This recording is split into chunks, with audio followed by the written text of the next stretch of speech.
Today, in the media conference with Lal Goel, which is brought to you by B4 News, Caru News, B4 Stream, Malnadu TV India, News Gaon Se, Samvad Sarokar News, Bharat Post News, Gyan, and Organ Donation India Foundation.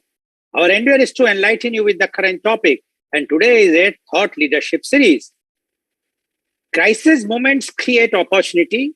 Problems and crises ignite our greatest creativity and thought leadership as it forces us to focus on things outside the norm.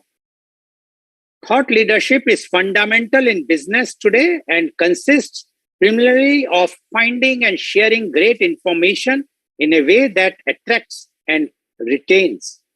Thought leadership is when a leader's thoughts are being used by leaders to lead others. Thought leadership is influencing a narrative by understanding what needs to be done.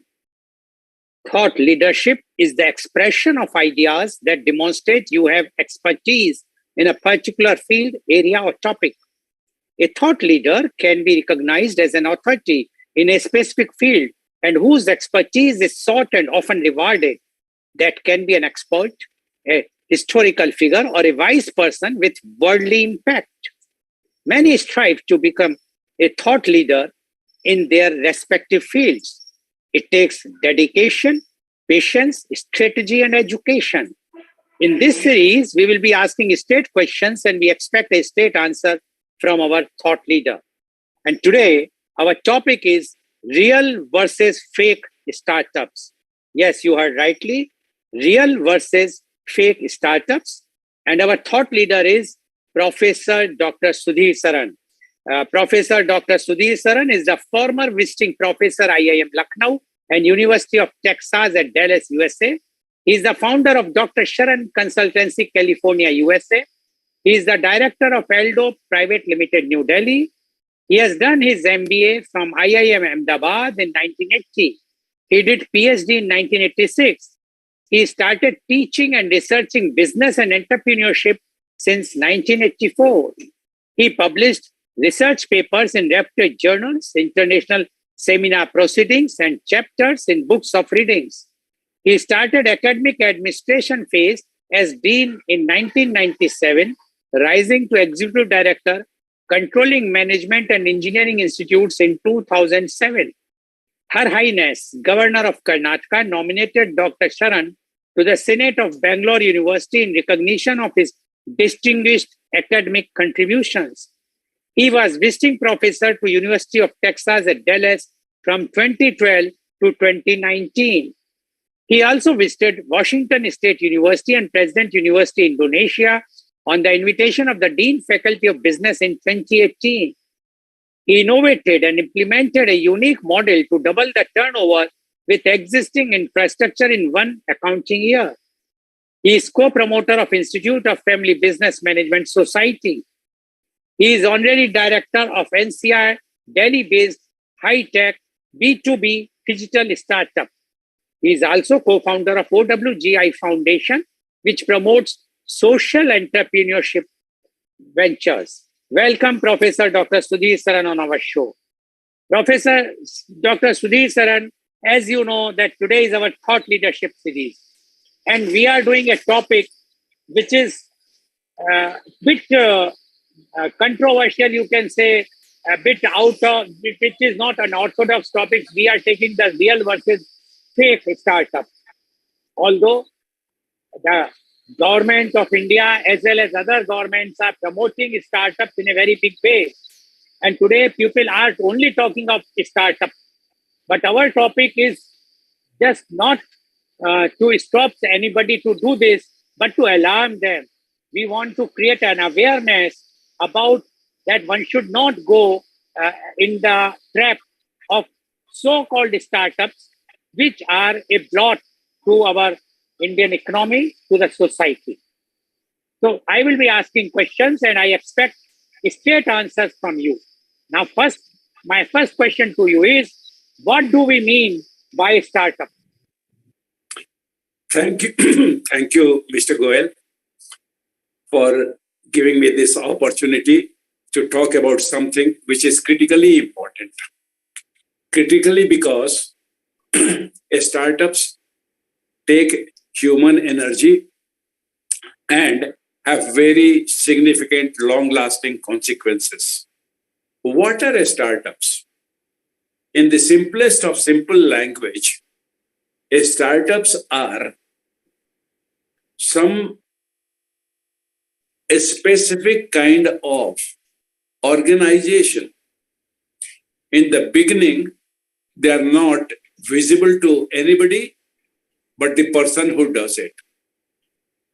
This may be very complex, and therefore, for the benefit of the viewers, what I'll say is startups are a special kind of new venture.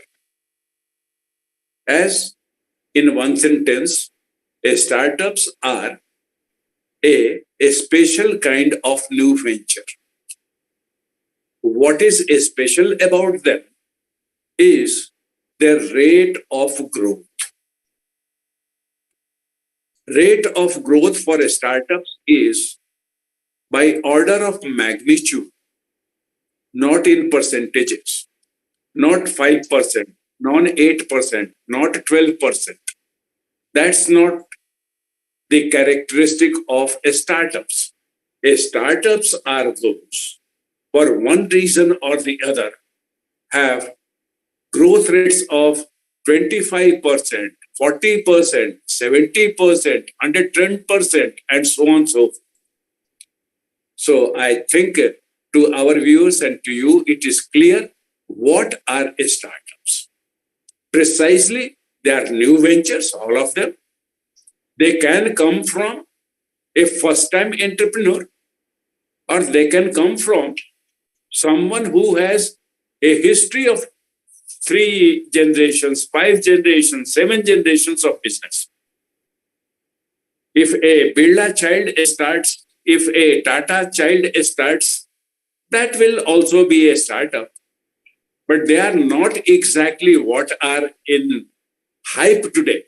In hype today are suddenly a village boy or a girl gets an idea and starts a business organization, then puts things in such a form that its rate of growth is the kind which I said.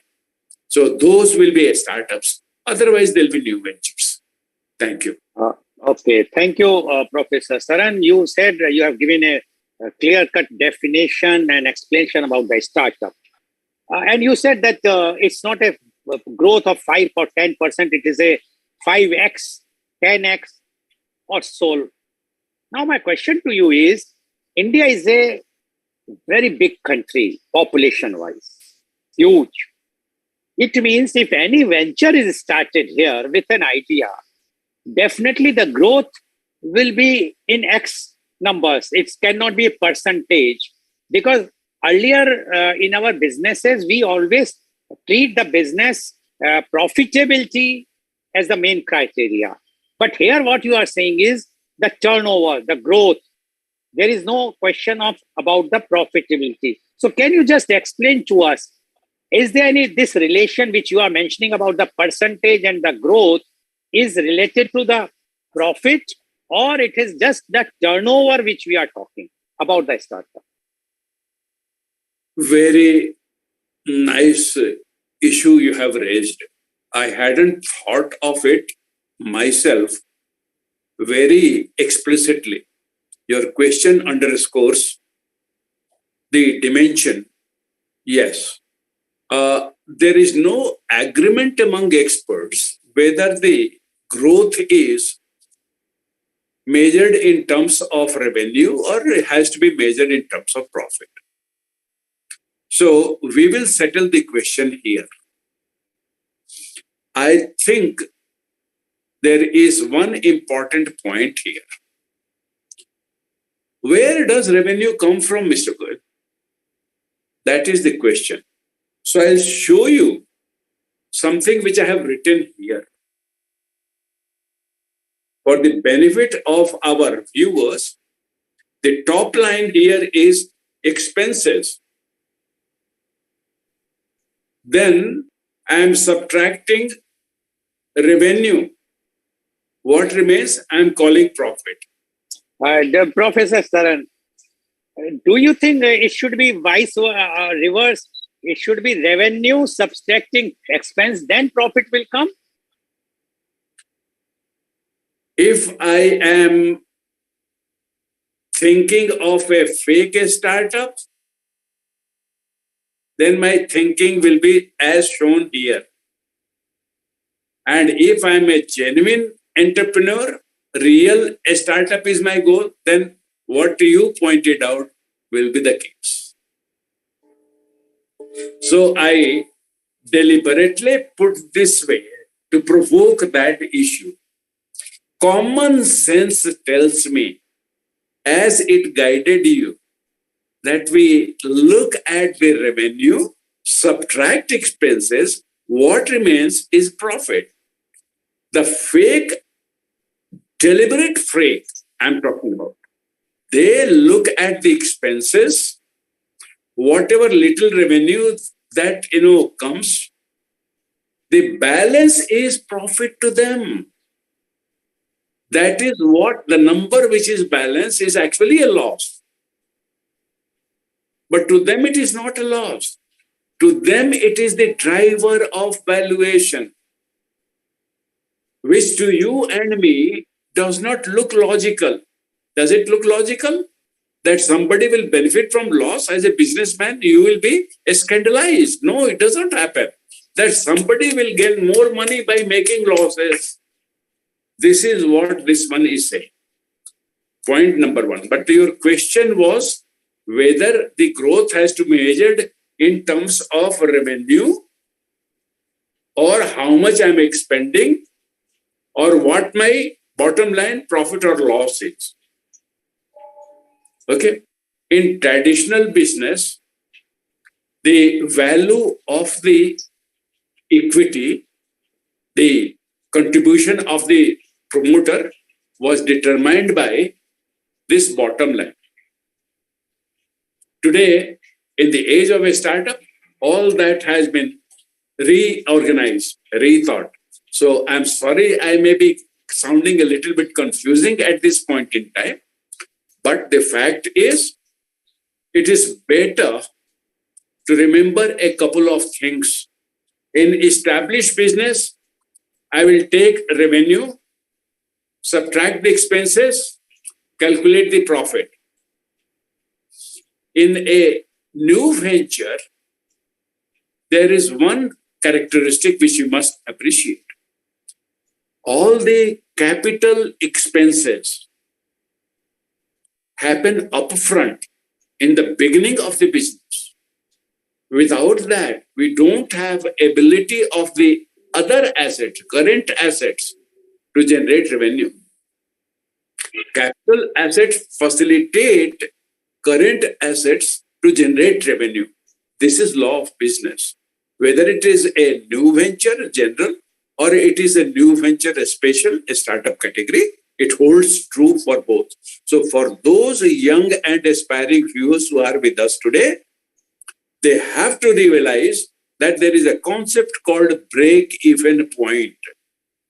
It is both in terms of numbers and it is both in terms of number of years, time. And this is where I will say that this device you might have seen. This is called a compass. The break-even point is the true north. I have to, right here, let me move my compass. You see, the red side of the needle is not moving. The dial of this device is moving. So if I move it this way, the north is moving away. If I move it anti-clockwise, then the needle is moving towards north. This is very important. The true north of a new venture and a existing venture is the same. There is no difference. And that is reach the break-even point and cross. And I mentioned this one precisely because this is objective truth of the business world, Mr. Goel. It is not Dr. Sharan saying or Mr. Goel saying, a businessman saying or a professor of business saying. No. Whether it is theory or practice, no. It is objective truth. If we are in business, our true north, is that break-even point and crossing it. So the measurement has to be before break-even point, revenue is measured. That is our indicator. That must grow to be either a new venture, healthy new venture, or it should grow very fast to be qualified a startup. Professor Sharan, when we talk about the orthodox business or the conventional business, we have seen that those businesses are basically when they were in the starting time, they always emphasize that how much revenue they are going to get, but the main emphasis is how much profit they are going to earn when they will reach to the break-even point, as you have mentioned, in how much years. But in startups, the main emphasis is to have more contact points or more customers based, more revenue, but not the profitability. Even if they have to, like you have shown the one prop that the expense, then you are deducting the revenue. So they have not bothered for this, what we have seen in our practicality. And that's why one of the reasons that 95% of the startups have become failed in India and other countries also. So do you think that startups which we are talking today are basically a bubble? It's going to be a very big scam, because if 95% of our startups are not going to succeed, just imagine those investors who are investing in those startups with a view that they are going to get either in the form of the profit or in the form of market capitalization when they can offload their own shares. Then if it is so, why the government is not taking any strong actions, or their regulatory board is not taking any actions to curb this scam with the fake startups? What you say about this, Professor, sir? You have pointed to the significant disease, I will say, which is infecting the spirit of enterprise in the country. So obviously, even if I tried to give you a straight answer, the difficulty will be comprehension. So let me first break down to this one. In traditional businesses, the source of fund are established institutional ones. That is not the case largely in the ecosystem called a startup. Here, all kind of people are giving lots of money to entities and organizations which are funding the ventures, venture capitalists, angel investors, and private equity, and so on, so forth. Very complex universe. In the traditional business, the checks and balances from government are centuries old. But in the new venture, these are not centuries old.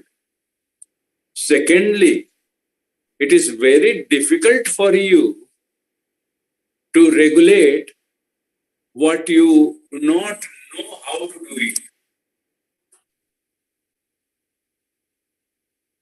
For example, if there is Bitcoin, which is driven by a very complex technology called blockchain, where it is built that no single person will be able to monitor and control, then how does government develop laws, rules, regulation to control them?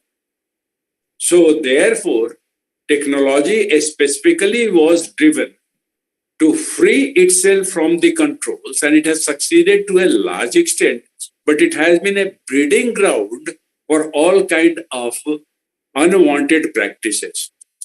At this point, for our viewers, let me mention the American FBI has issued a notice for a lady from Europe.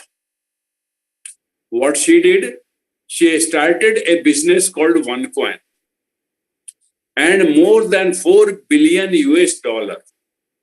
You can translate into rupees. $1 billion will be 70,000 crore. So that much money she siphoned off in a Ponzi scheme. Ponzi scheme is what, destroyed a business called Sahara. Most well-known case is Sahara. So here is your difficulty, Mr. Goel. The complexity of technology is a step ahead of the power of government to regulate. So that is why today's topic becomes all the more whether I am intentionally pursuing not the true north, but any other direction other than that. Whether I'm not seeking the break-even point, because by the time break-even comes, the startup becomes a known large company. So here are your difficulties. Even if they wanted, they won't be able to do. They'll be only wiser after the event. The regulation comes when the damage is done. That is why I said in the opening, it is a critical topic. Critical topic. By then, the economy has been hurt. People have been hurt. Capital has been deployed. Human labor has been down the drain. All kind of nonsense has happened. So that is my answer. I hope it makes sense. Yeah. You have mentioned in a quite a detailed answer you have given. Now I'm coming to the main topic, and that is about the real and fake. Now I want to know from you, what are differences between real and fake startups, or we can say real versus fake startups that we are talking. What are the major differences? How a lay person will come to know which is real and which is a fake startup? Thank you for asking this one. The differences between real and fake, the first one is, as I have already explained to you, the real startups are concentrated, focused, driven by, inspired by, motivated to pursue, whichever phrase you want to use, is creating a business process, creating an organization which nurtures that business process, so that at the earliest possible time, with the least amount of resources, they are able to reach the break-even point and move beyond. So anything which is not what I have described raises a suspicion. If any business person is not doing what I have just described, the founder who is not doing the job of building the founding team, who are together in their vision, we have to pursue by virtue of our business processes nested in our organization, designed to do this one, so as our milestone is break-even point, will raise a suspicion in my mind. Is it real or otherwise? This is the first part of my answer, Mr. Goel. What is the difference between the real and fake? Mark my words very carefully. Literature is not going to guide you. Either they don't know or they don't want to tell you. So, dear viewers, don't be misled by what we see. With Mr. Goel, I am sitting down and trying to condense all my 42 years of experience for you. That is it. If you yourself are doing self-appraisal, you haven't made the business process so that your revenues are growing at a pace which will overtake the cash burn rate, the expense rate. I'm using a specific terms now. So that you have a fighting chance to reach that point where revenues will become more than the expenses and there'll be profit on the table. If you are doing all this, I will give you a real startup certification. At Dr. Sharan Consulting, what we are specifically looking at is non-ambiguous tests for these characteristics in the individuals, in the business processes, in the organization. Three-sided test is there. When they meet it, then we advise them how to improve their business processes, how the business processes have to be redesigned if they are wrongly designed. We also talk about re-engineering the entire process and the organization. And we understand what we are doing with certainty. So this is it. Now coming to the next one. Some unfortunate entrepreneurs, because they are still unexperienced, because they have only finite knowledge, because they are emotionally involved in their business, for any of these three reasons, may make genuine errors. That does not make them fake startups. Honest mistakes are not the points to be criticized. So there is a band where it is a real, cleanly, where it is trying to be real. And then on the other hand of the extreme, from day one, a fellow was there because of a funny motivation. He wanted to create a bubble, make his fortune by illegitimate means, which you said government should regulate, but fails to do it for one reason or the other. So that gray band is the fake startup domain. Now it can become a big, big wound for the economy.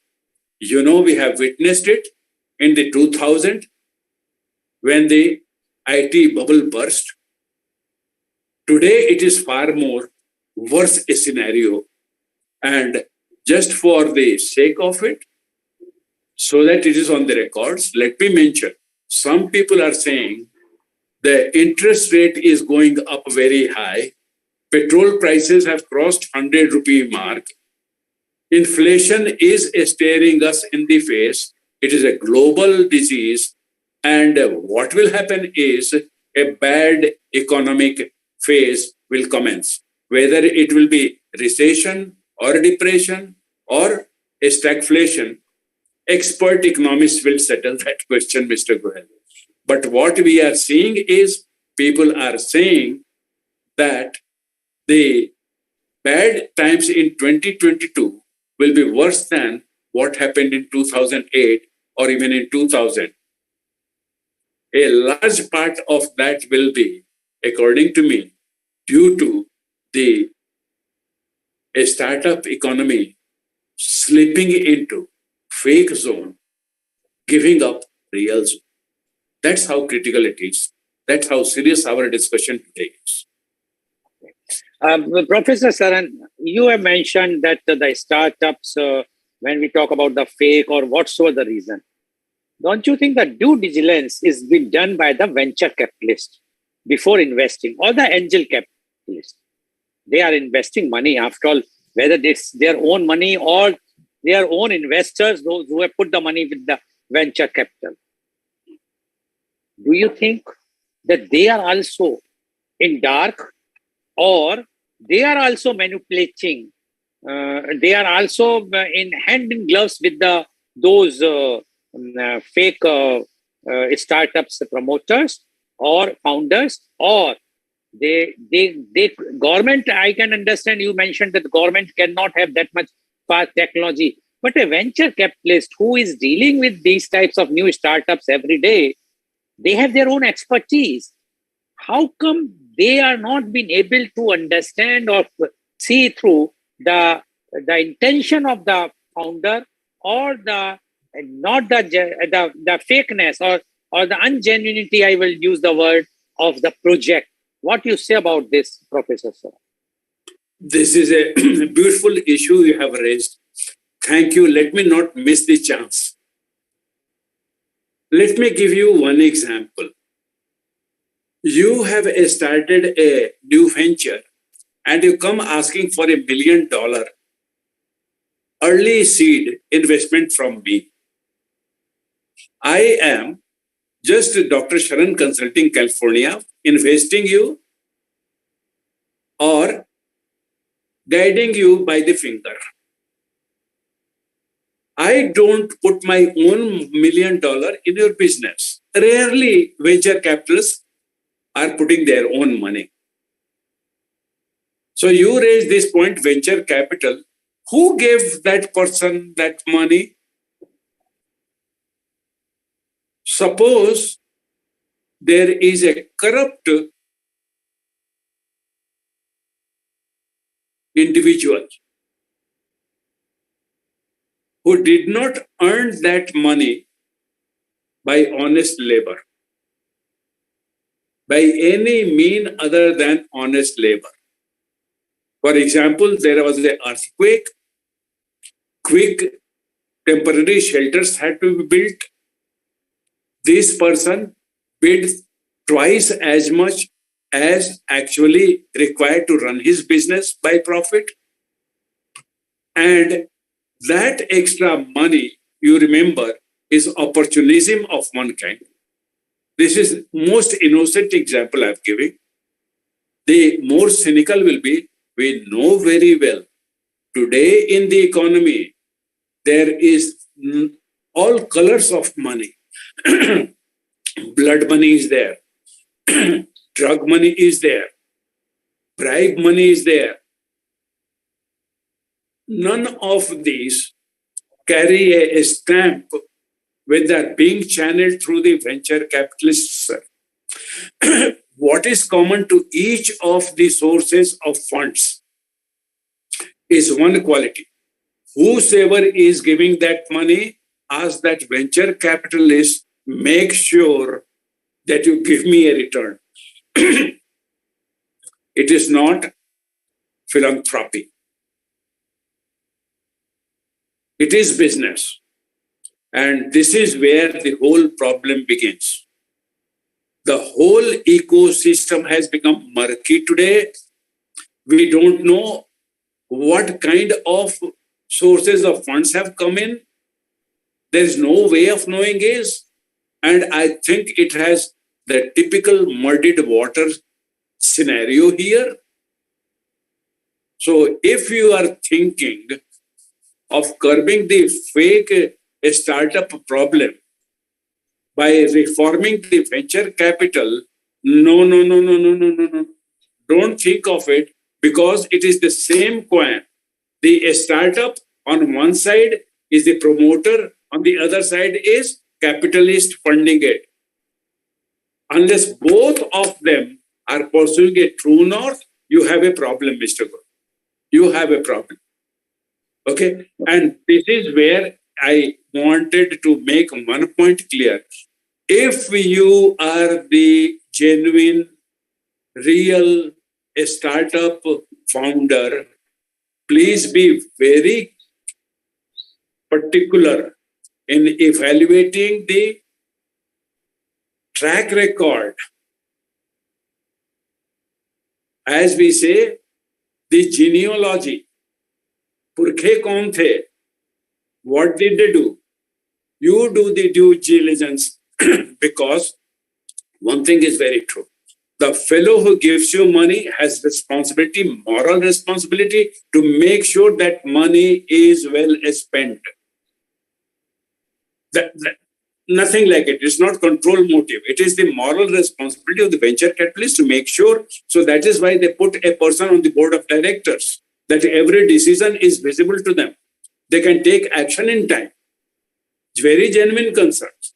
But as a founder, you make sure before that happens, because that will impact your organization at the top level.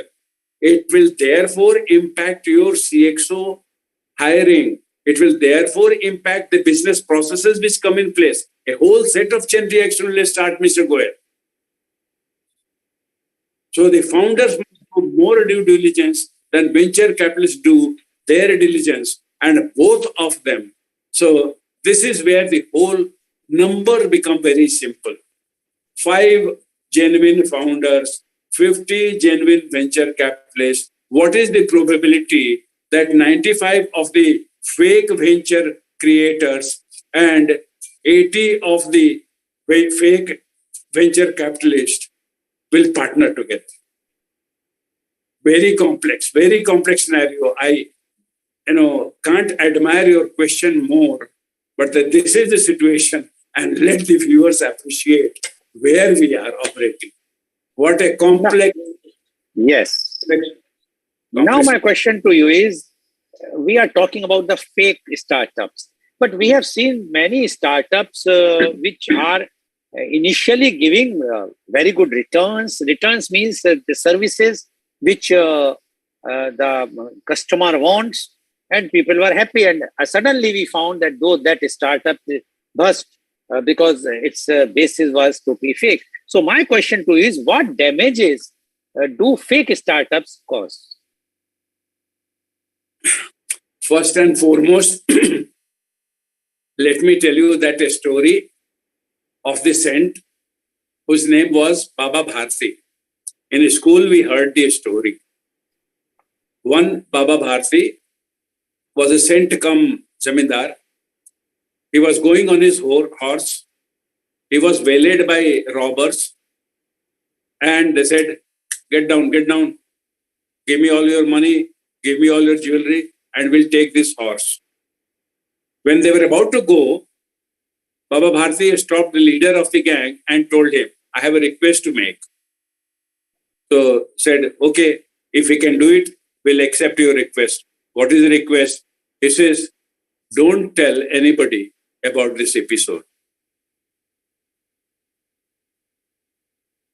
Now the moral of the story we learned in school, what it is, it will break the trust which is between human being to human being.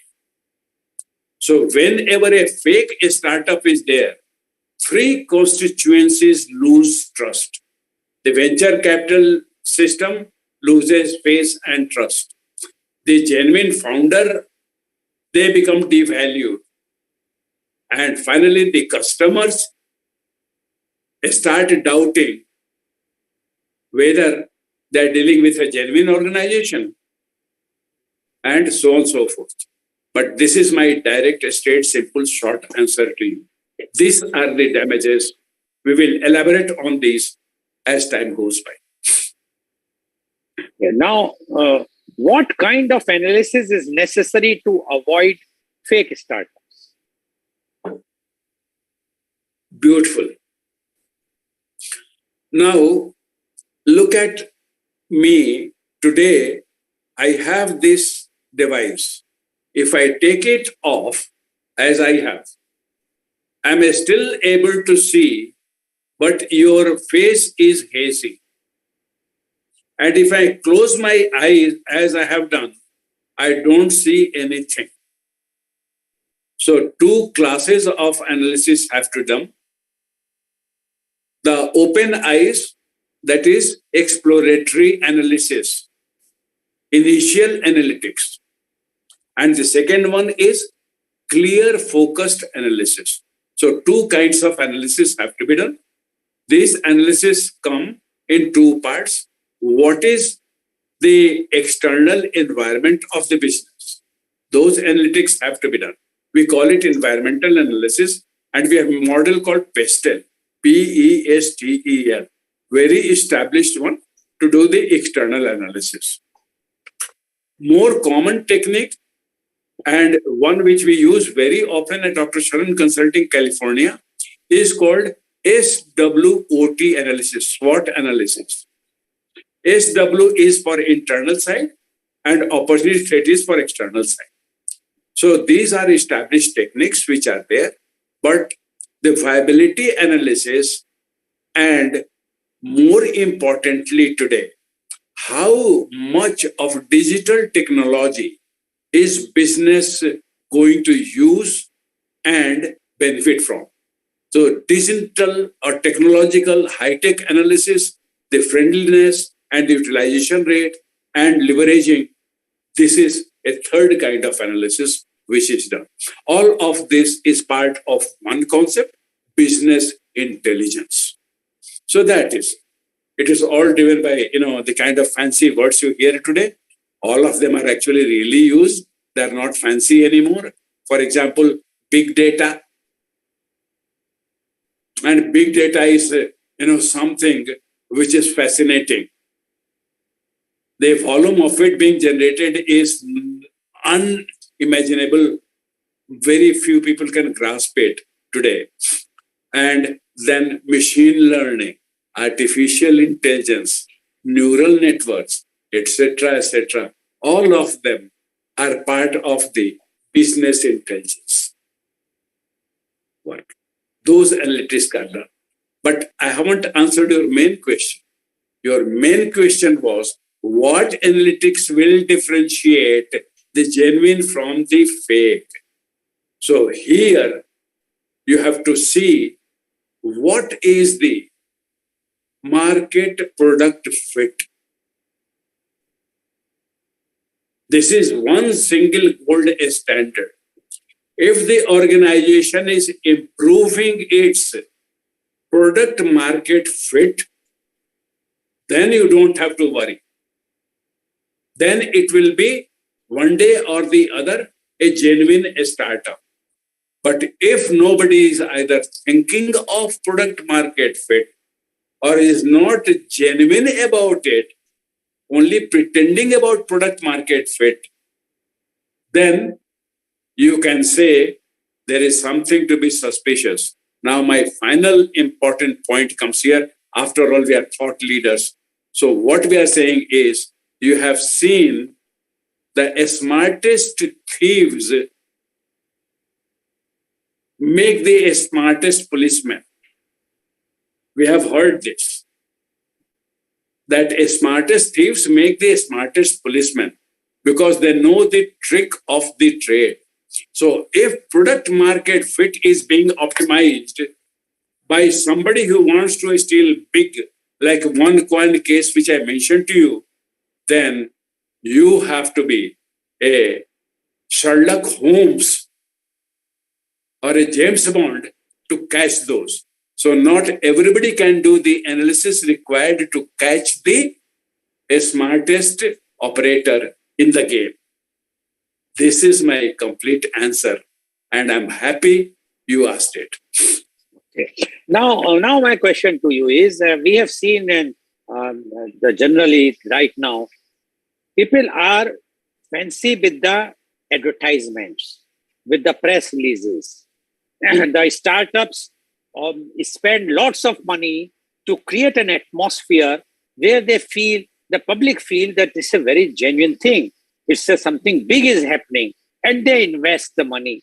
Even the venture capitalists also feel something big is happening, and they invest the money. But ultimately, we found that those advertisements or the marketing exercise are just to promote or to raise the funds from the investors, whether venture capitalists or from the angel investor or whomsoever, which we have seen in many of the companies. You can very well see how the companies have started and how they have come out with the television ads, lucrative television ads. And one fine morning, you came to know that that company is now no more existing. So don't you think that the fake startup intentionally try to emphasize or spend more money on the marketing, such type of fake marketing, and not the real investments or the real expenditure which is required to operate successfully, profitably?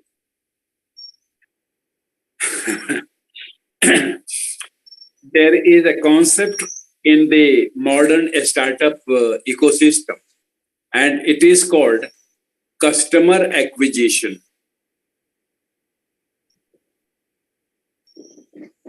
Now, if Flipkart spends 200 rupees to get me to buy grocery from their site, let us say, and I buy only a couple of kgs of tomatoes and a couple of kgs of atta,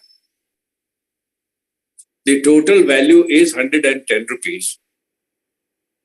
So the customer acquisition cost was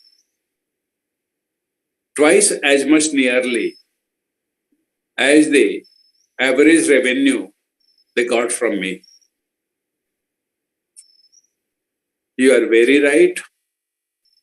This can continue only for some time, but not forever, because we have to have the equation here where it is the other way around. It has to be revenue minus expenses equal to profit.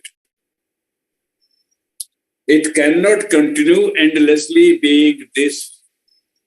This has to go and this has to come.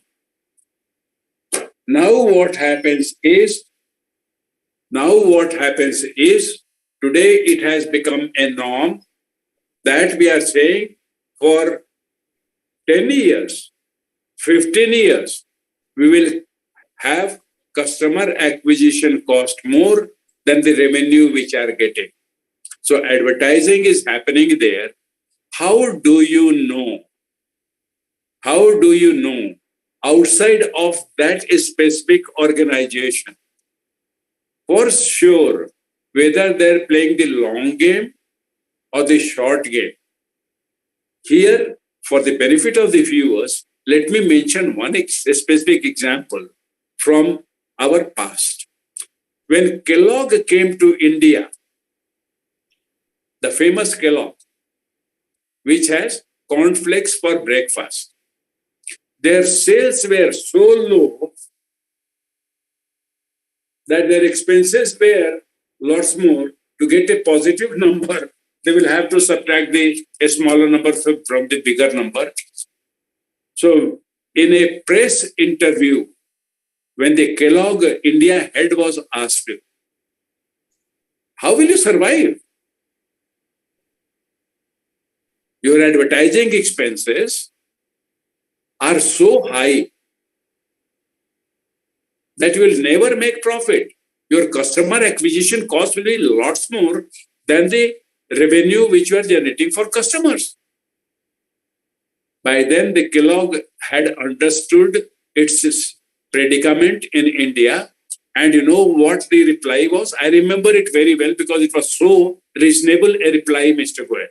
And the reply was, it will take us 20 years to persuade the Punjabi young man not to have the paratha with big dollop of white butter and a big glass of lassi, to switch from that paratha to Kellogg's on his breakfast. He will not do it, but I have to change his mind that he will let his son do it. So we are in a 20-year generational game of changing the customer belief. Now, you know what the biggest operators do? They take advantage of covers of successful practices which were unheard of in the beginning. All startups come up with amazing proposals and propositions, how they will make money and make their investors rich. That is all the startup is about. A startup is only 3 stories, solving a problem which customers faced, and they were, really blessing the company which came with a solution for their problem. Whether it's a business customer or you and me as consumers, final consumers. That is the customer side story. The second side story is there are employees who are getting, rich because they get things like employee stock option program participation. So employees, like the early stage employees of Infosys, need not work anymore. The kind of, wealth they have accumulated being there. No other organization will give that kind of, benefits to their employees.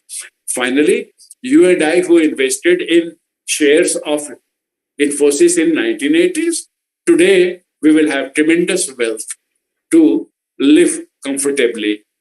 And these are the 3 stories. Each of these will be destroyed by fake startup movement. Professor Saran, I will come to the employee part in my next question.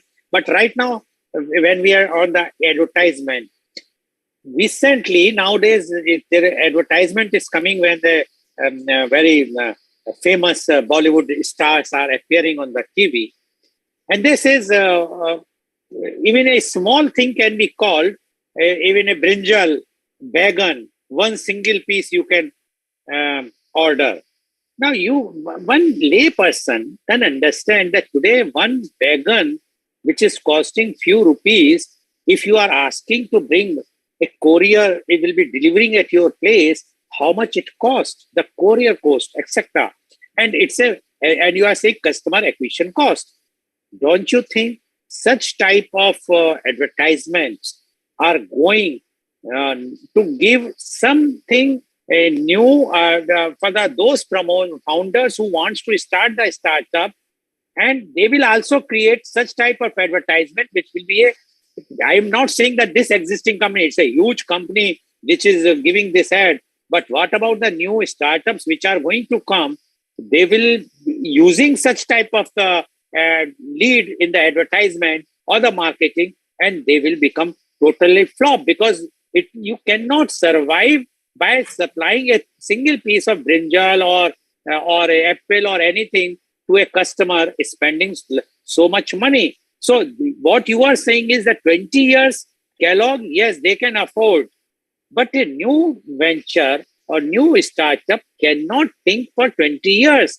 They cannot sustain even 1 year or 2 years or maximum 3 years. What do you say about this? And then we will tell them that they are fake, although they are not fake, but they have to see the market trend and they see that, yes, why not we also supply one apple or one banana to the customer and the customer will be very happy, but they will forget that tomorrow they cannot sustain their cost of acquisition. What do you say about this, Professor Sir?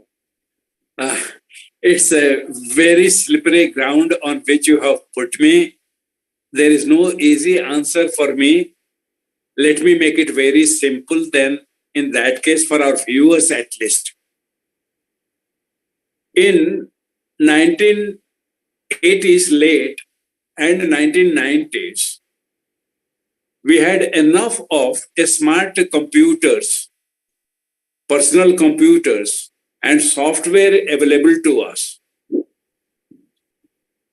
The desktop computer was a personal computer. The laptop computer was a personal computer. So what I'm referring to is 18 and 90s, a lot of personal computing development happened in the world.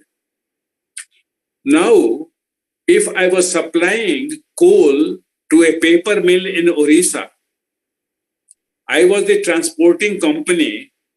My truck went loaded downloaded there, and from Orissa came back to my godown empty. After the personal computing revolution, there was the guy in the mill area who put the information that such a description of truckload will be coming here. It will be available for sending things good back to a different destination, and got a buyer. Then somebody said, why don't we have a better arrangement at all? This was a brainwave, and this was the birth of the concept today, which is very hot.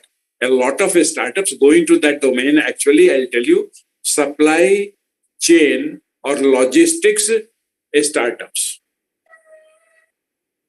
All of them took birth there with this simple idea, Mr. Goel, that the company said, why do you have to go here, there, and everywhere? We are buying raw materials, they come by truck. We are sending finished good, which goes by truck. All you have to do is your coal truck, you have to wash very nicely so that paper is not spoiled. So I know this, a businessman agreed, he'll set up a business. So all he did is washing the trucks which brought the raw materials, spick and clean. And then new material was picked up. For that added cost, there was so much of added revenue. In economics, we call it marginal cost, and micro means a small, marginal revenue. So the smart business people are always looking at marginal cost and marginal revenue, the situation which you have mentioned here. How do we know in 20 years? So what I am saying is, we have a way of time series analysis. It is an established technique of mathematics, branch of statistics. You don't have to know management for that. You don't have to be great, a businessman from great business family. These people who are sending one brinjal to a customer, if their marginal cost, because of what I said, building an organization as the womb in which the business process will be efficient so that break even is achieved. Remember at the beginning I mentioned that if this one brinjal fellow, irrespective of his advertising, he is building up towards that angle, you don't have to worry, Mr. Goel, at all. But you have to be like the headmaster of a school here, like a strict headmaster here. Just because this fellow is showing to you that he is advertising for a 20-year game, his first 10 days, how were they? Next 10 days, how were they? If the 20 days don't seem logical to you, if they are not a honest story, don't be fooled. 20 साल में करूंगा ये 20 साल में जिंदा कौन रहेगा? Okay. Professor Saran, now I'm coming to the employee thing. In 2022, we are just 7 months, not even 7 months, 6 months. The report says that almost 12,000 employees have been fired. Dr. Saran, are you there? I'm very much there. I'm just coming back.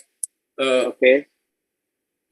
So, Dr. Saran, in 12,000 employees have been fired by the startups in last 6 months. You said that the employees have been given ESOPs, etc. Yes, we can give credit to Infosys and all those companies. But today's startups, those ESOPs are nothing. They are a piece of paper or just because if the companies are firing them, if the companies are not honoring their own words, and tomorrow the company will not be there. So what that ESOP will do? Nothing. That ESOP will be a zero thing. They will not enrich anyone. And especially we have seen in the edutech companies, And recently we have seen even the Bijus, which is a success story of startups, and everybody was quoting. And there is a conflict that they fired 500 or 2,500 employees. Nobody knows what is the reality. When this is the situation today, don't you think that even the employees their careers are not being safe in the startups? I'm not saying for everyone, I'm saying the fake startups. How the employees will evaluate or do the due diligence before joining a startup? That is also a very, very critical question. How they will come to know whether it's which company they are joining, is big company, is a fake startup, or is a genuine startup? Professor Saraf.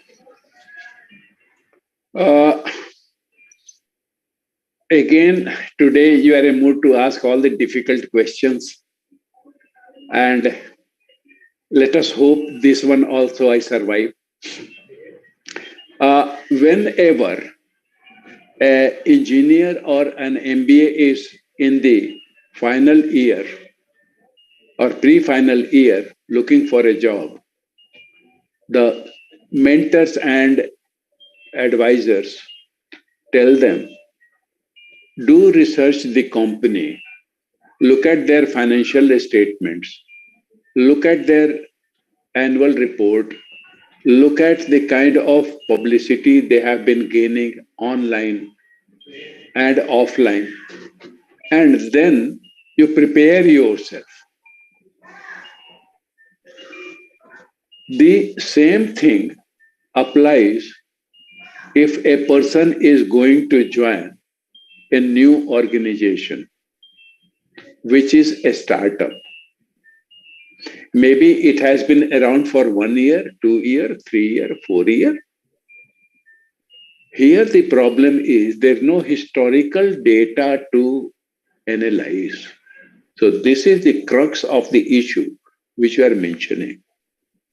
And therefore, Mr. Goel, what our grandparents emphasized is all the more true here. Grandparents said that if wealth is lost, nothing is lost. If health is lost, something is lost. If character is lost, everything is lost. So when you go there, you will have online interaction and maybe some face-to-face interaction. Go there with your antenna raised, your critical faculty working, and make sure you are getting the positive vibes. Otherwise, if there is slightest doubt, please wait rather than rush. Most people are, victims of fake startups because their vibes were telling them to take caution, to be cautious, but they did not listen to that voice of their mind, of their inner voice. So what I will say in your is, the temptation is the biggest tool of a fake entrepreneur, fake startup. They will tempt you. They'll give you lots more salary. They'll say that we'll give you this many shares of the company. This is the rate of the growth. This, that, everything. That is the story. But if your sixth sense, so to say, is cautioning you, there is something unbelievable. This person is not credible. This story is not credible. What I will say is, don't become the victim willingly. There is enough God. But as I said in my last statement, it is a very complex thing. You can be fooled, but one small check is always there. One small check is always there. And that is, if a startup comes and tells me If you put a 1 lakh rupee in my company today, in 4 years' time, you will get 1 crore. I will believe that person. But if that person comes and tells me, I will give you 25% equity and 4 years you will become a crorepati, I will take it with a pinch of salt, because I'll ask who are the other people in the organization and what are they contributing. If I have a clear picture that the marketing man is doing his or her job so that it will be a unicorn, if the operations person is doing his or her job, that it will become a unicorn. If the chief technology person is buying the right servers on the right cloud with the right software, then, so what I'm saying is, if you don't understand the business model of the organization, even if they promise to give you the moon, for heaven's sake, don't go there. Don't join a startup whose business model you are not able to understand. Okay, at Dr. Sharan Consulting, California, each of our valued partners look at each of the components as a specialist and then tell me, this is their business model. I look at that confidentially, Mr. Goel. Then when you sent one EV company thing, that is from where I made the question. We had a home discussion here. This is a potential client. This is what we are doing.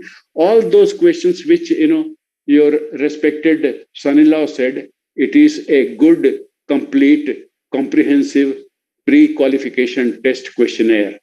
This is what we do. This is what advice every potential employee of every potential startup should do. There's no shortcut to honesty, Mr. Goel. There's no shortcut to honesty. Okay.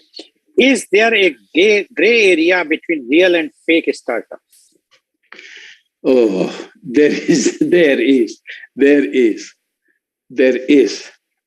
I said it so many times.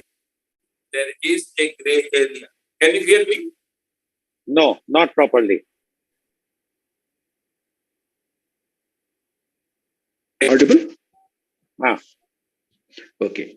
So the gray area is very beautiful thing to me, very fascinating. It is like a detective movie, suspense movie. All through the 2.5 hours, we are wondering, ab kya hoga? Ab kya hoga? Who murdered? Who is the culprit? Who is the criminal? Okay. In gray area of the startups, there may be fascinating stories developing. My angel investor may be a wrong character. That partly influenced who became my next round of funding person, because this person has some kind of funny motive. It is pushing me towards the fake startup end. It is moving me away from the real startup end. This one, what I am saying here, Mr. Goel, is look at this paper. Revenue is not the cause. It is the effect. If I don't spend money, I won't get revenue. If I don't advertise, if I don't produce, I won't get revenue. So expenses are the driving force for revenue. So there is a wheel being prepared, expense to revenue. When I get this revenue, I can invest it back, I can spend more. That is what bootstrapped companies do. So in the second cycle, revenue becomes the cause driver of more expenses. And that is how the startup story goes.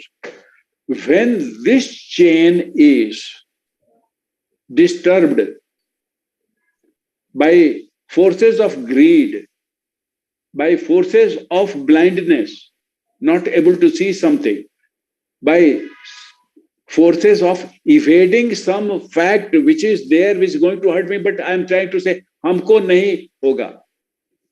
There is a rain happening in Mangalore. Airport will be slippery. If I take a flight and my aeroplane wheels skid and I meet a crash, it happened because I thought हमारा plane नहीं crash करेगा.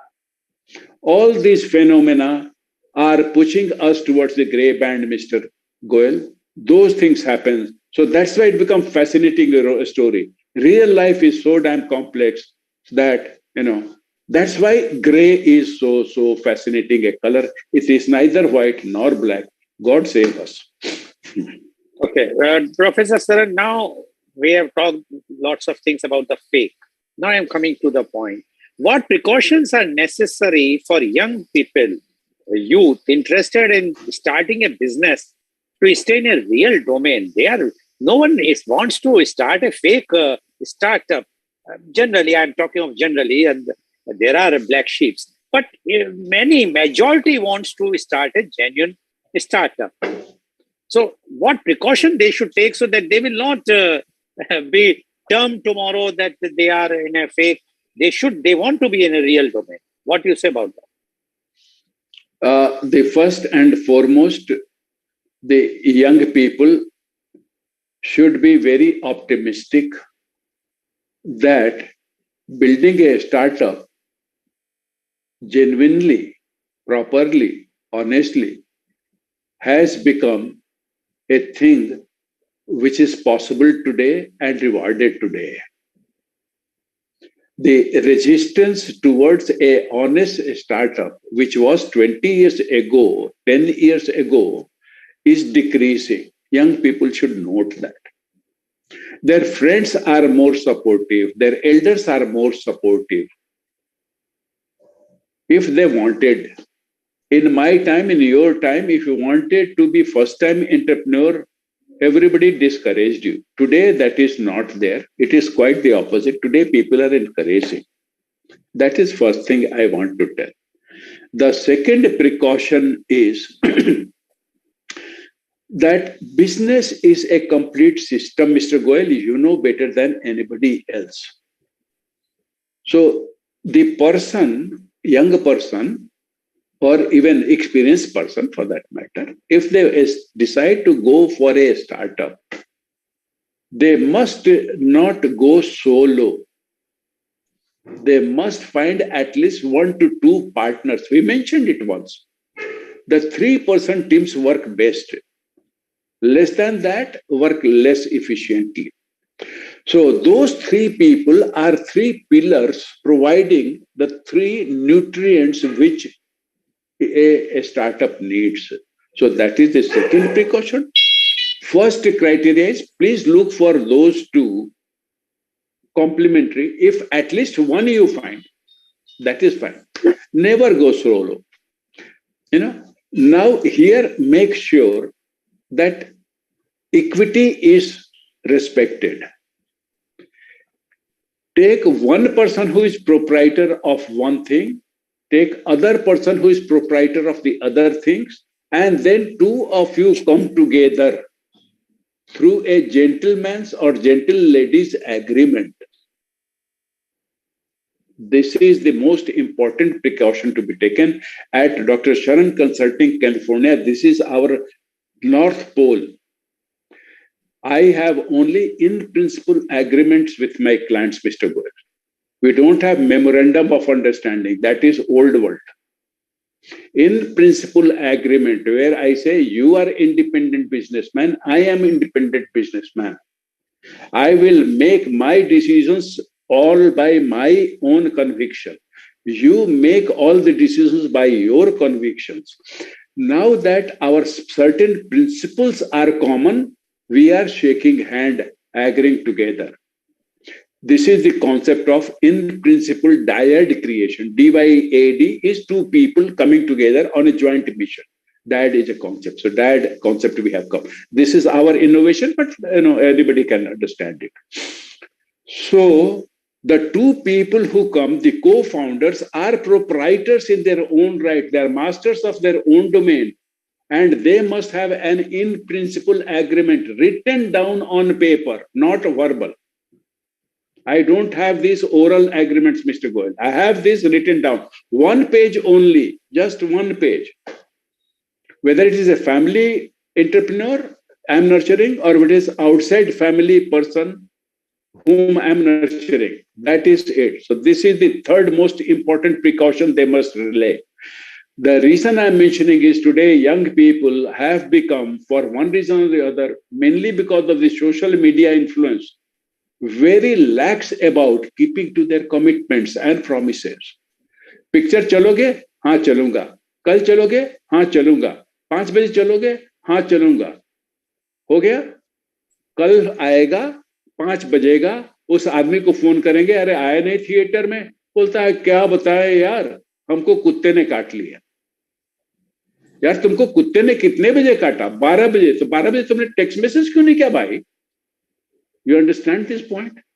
So the reason why I'm saying in principle agreement is this method this is antidote for the easy victimization of self and others, which the new generation and some of the people in 30s, 35s have developed these days because of the environmental reasons, not mainly their fault, but the environmental fault, never mind, fault is fault. So these three precautions are most important. The fourth and final one is, if you want to get into business, remember that the currency here is consistency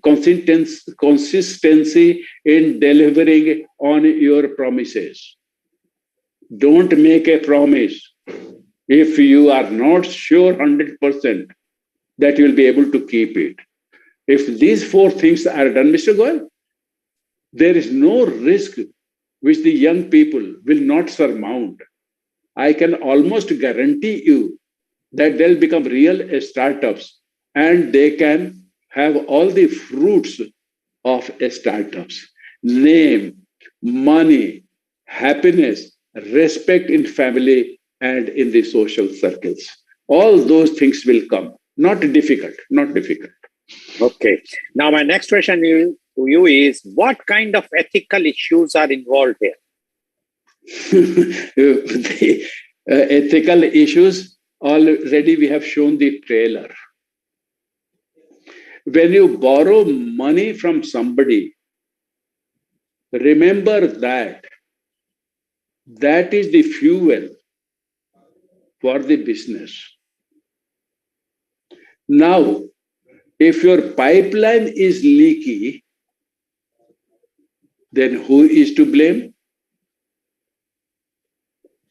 If the carburetor is not having right mixture of air and utilizing fuel properly, who is to blame? If the carburetor did work properly, if the cylinders are not moving at the optimal RPM, who is to blame? If cylinder is working properly and the gears are not right, when it should be second gear, third gear, and it is either fifth gear or first gear, who is to blame? And if the crankshaft is not moving the wheels properly because brakes are half on, whose fault it is? All these questions about the business, Mr. Goel, if are asked and properly answered, ethics is clear. I am okay. Even if that person, has 3 girlfriends, I don't mind that. But if to your business, you are not understanding the business model, if you are not designing the fuel tank properly, if fuel pipe is not proper, if carburetor is not proper, if gear system is not proper, if transmission is not proper, I think that person should not enter that business. Okay. That is the first ethical thing. Okay. Now, my next question to you is, can an ethical person become a victim in a startup ecosystem and turn new venture which is fake?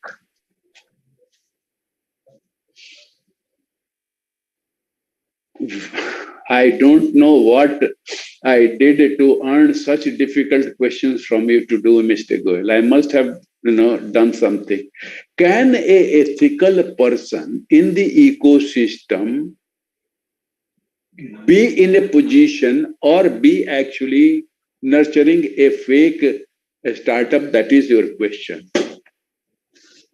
Think of all the beautiful Hindi movies and English movies, and even novels and stories. Most fascinating ones are there that a beautiful girl was kidnapped and the kidnappers were threatening her with dire consequences, rape, murder, everything.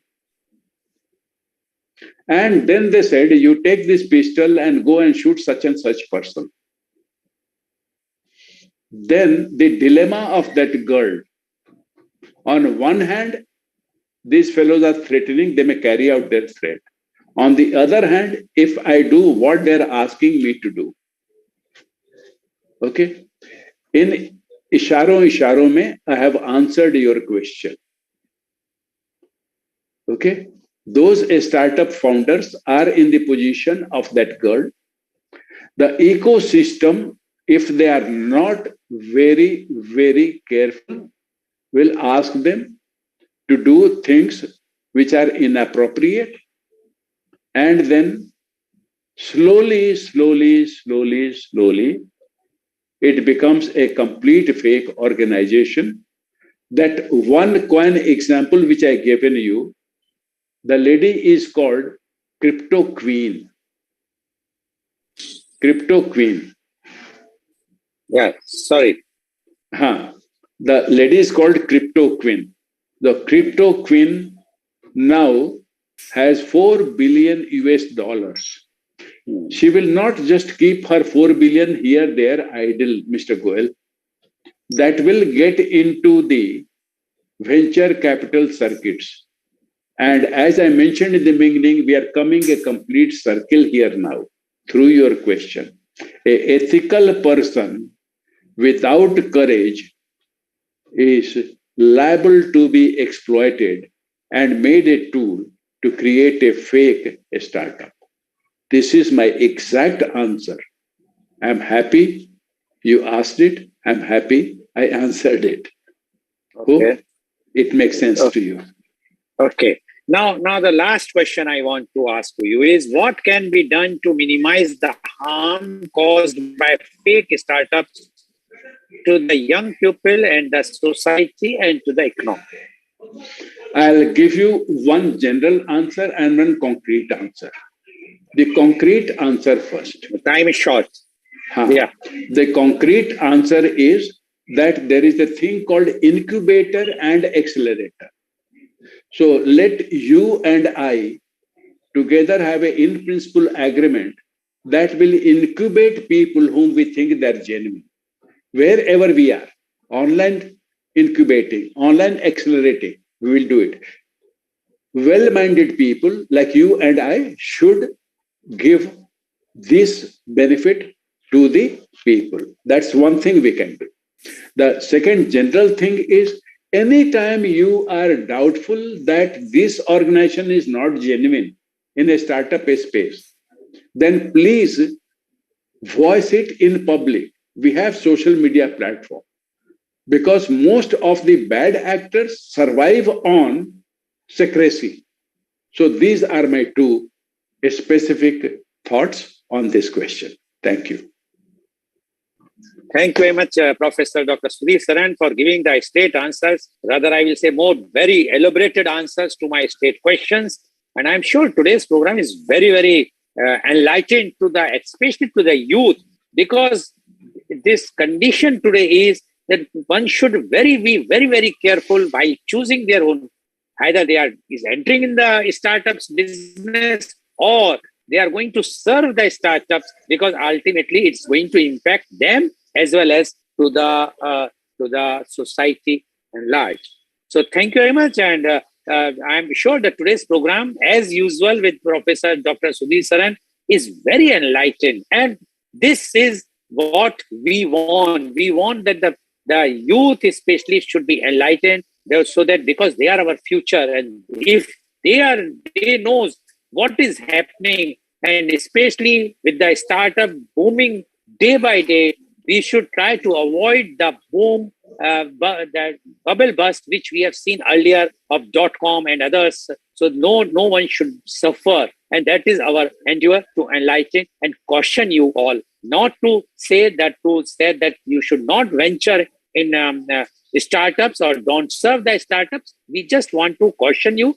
And once you are cautioned, if you're taking your precautions, as Professor Saran has explained beautifully, then tomorrow you will be a successful, might be a unicorn in India. So thank you very much. And today's program has been live telecasted by V4 News, Caru News, V4 Stream, Malnadu TV India, News 𝐂𝐀𝐑𝐔 𝐍𝐄𝐖𝐒, Samvad News, Bharat Post News, Gyan, as well as shown live on Facebook and YouTube. And our endeavor to bring to you a new topic every day in our media conference. Well, tomorrow our topic is not only, it's a very you can say controversial topic, and the topic is, can judges be criticized? As you know that nowadays people are talking about not only the judgments, but they are criticizing the judges, and not only the district level judges, they are criticizing in the Supreme Court judges. So we are keeping this topic to create the awareness and the enlightenment to the people, viewers at large. And our panelists are Justice Rajiv Lochan Mehrotra, former High Court Judge, Chairman, Review Committees, Shahjahanpur; Advocate Shashank Dev Sudhi, Supreme Court lawyer from New Delhi; Advocate Gagan Gandhi, Managing Partner, Niti Nyay, Law Office, New Delhi; as well as Advocate Avishi Dhaka, Supreme Court lawyer, New Delhi. So please tune in tomorrow for media conference with Lal Goel at 10:30 a.m. Thank you very much, Professor Dr. Sudhi Saran, for joining and enlightening all of us, giving your very expert views. I'm sure that these views are going to be recorded, and they will become like a reference book for not only for the MBA or the engineering students, but for all those who wants to venture in the startups or who wants to join the startups. Thank you very much. And thank you all the viewers for watching our show. Thank you very much.